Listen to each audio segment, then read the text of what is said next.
মামলা তো অবশ্যই যৌক্তিক। তার বিরুদ্ধে তো রাষ্ট্রপতি চলা থাকাকালীন এবং এর পূর্ববর্তী সময়ে অভিযোগ আছে, দুর্নীতির অভিযোগ আছে, তিনি যখন দুদকের কমিশনার ছিলেন।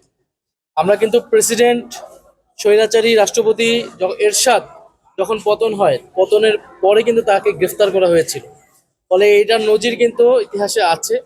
এখন স্বরাষ্ট্রমন্ত্রী এবং সরকারের পক্ষ থেকে যেটা বলা হচ্ছে, আমরা মনে করি এটা যৌক্তিক নয়, বরং তারা রাষ্ট্রপতির সাথে এক ধরনের যোগসাজশ আছে। এটা শুধু রাষ্ট্রপতির সাথে না, এটা যে আওয়ামী লীগের সাথে যোগসাজশ, এটা দিয়ে এই স্বরাষ্ট্রমন্ত্রীর বক্তব্য দিয়ে এটাই আসলে প্রতিমান হয়। তারা সেই যোগসাজশ করে নির্বাচনে এসেছে, ক্ষমতা এসেছে বলে তারা রাষ্ট্রপতির, ফ্যাসিস্ট রাষ্ট্রপতির বিরুদ্ধে কোনো ধরনের ব্যবস্থা নিচ্ছে না। তারা নিবে কি নিবে না, এটা সরকারকে নিতে হবে। নিবে কি নিবে না, এটার উপরেই স্পষ্ট হবে ফ্যাসিবাদ সম্পর্কে তাদের অবস্থান কি। সারা দেশের জনগণ তো সরকারের বক্তব্য সংসদে দেখছে, সাংবাদিক হিসেবে আপনারা সেটা কভার করছেন। তারা স্পষ্ট গণভোটের যে আদেশ, সে আদেশটা তারা মানবে না বলে দিয়েছে।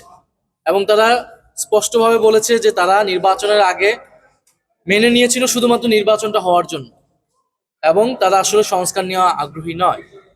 এবং জুলাই সনদ অক্ষরে অক্ষরে বাস্তবায়নের কথা বলে তারা সেখানে নোট অফ ডিসেন্ট দিয়ে রাখছে।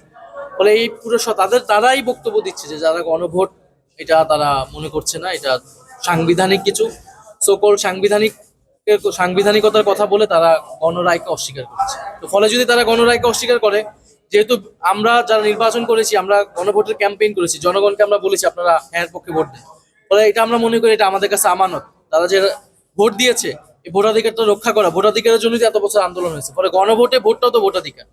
তাদের সেই রায়কে রক্ষা করা, সেটা বাস্তবায়ন করার জন্য আমাদের যতটুকু পর্যায়ে যেতে হয় আন্দোলন সংগ্রাম সেটা হচ্ছে সাভার আশুলিয়া সহ সাভার আশুলিয়ায় ব্যাপক গার্মেন্টস কারখানা, সেখানে হচ্ছে তীব্র গ্যাস সংকট দেখা দিয়েছে। সেই শেষে বিদ্যুতেরও সংকট দেখা দিয়েছে। সারা বাংলাদেশে গ্যাস সংকট বর্তমানে। এই গ্যাস সংকট নিয়ে সরকারকে জবাবদিহিতা করার জন্য আপনারা বিরোধী দলীয় চিফ হুইপ হিসেবে আপনার মন্তব্যটা কি?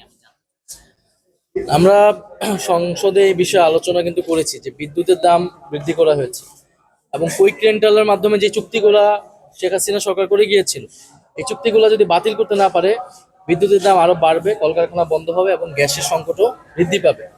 এবং এই বাজেটে এবং অর্থমন্ত্রীর বক্তব্যে আমরা কিন্তু সেরকম কোনো বক্তব্য পাইনি। তারা বলেছে সেগুলা উপযুক্ত ব্যবস্থা নেবে, উপযুক্ত ব্যবস্থাটা কি এটা কিন্তু আমরা জানি না।